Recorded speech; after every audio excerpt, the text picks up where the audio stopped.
পঞ্চগড় হল বাংলাদেশের সর্ব উত্তরের সীমান্তবর্তী জেলা, যা তার বিস্তীর্ণ সমতল ভূমির চা বাগান এবং শীতকালে পরিষ্কার আকাশে হিমালয় পর্বতমালার শৃঙ্গ কাঞ্চনজঙ্ঘার অপরূপ দৃশ্য দেখার জন্য বিশেষভাবে পরিচিত। দেশের তৃতীয় বৃহত্তম চা নিলাম কেন্দ্র এবং একমাত্র পাথরের জাদুঘর এই জেলায় অবস্থিত পঞ্চগড় জেলায় ৫ উপজেলার ১ নম্বরে রয়েছে পঞ্চগড় সদর উপজেলা। জেলার প্রশাসনিক কেন্দ্র এবং একমাত্র পাথর জাদুঘর সরকারি মহিলা কলেজে অবস্থিত। ভিতরগড় ও মহারাজার দিঘি ঐতিহাসিক প্রত্নতাত্ত্বিক নিদর্শন, যা প্রাচীন দুর্গ ও বিশাল জলাশয়ের জন্য পরিচিত।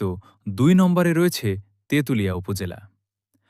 বাংলাদেশের সর্ব উত্তরের উপজেলা মহানন্দা নদীর তীরে অবস্থিত ডাকবাংলো ও পিকনিক স্পট, যা কাঞ্চনজঙ্ঘা হিমালয়ের পর্বত ও সমতলের চা বাগানের মনোরম দৃশ্য দেখার জন্য সবচেয়ে জনপ্রিয় এবং বিখ্যাত। বাংলাবান্ধা জিরো পয়েন্ট ও স্থলবন্দর, এটি বাংলাদেশের সর্ব উত্তরের অংশ এবং আন্তর্জাতিক সীমান্ত point. Kazi and Kazi tea estate, রশনপুরে অবস্থিত বিস্তীর্ণ ও নান্দনিক সবুজের চা বাগান।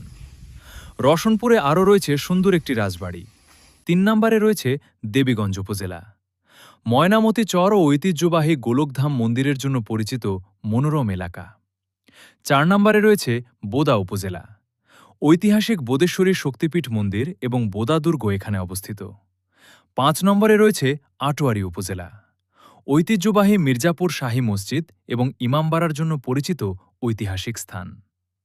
আপনারা কোন জেলা সম্পর্কে বিস্তারিত জানতে চান তা কমেন্ট করুন। আপনার পছন্দের জেলা নিয়ে হাজির হব।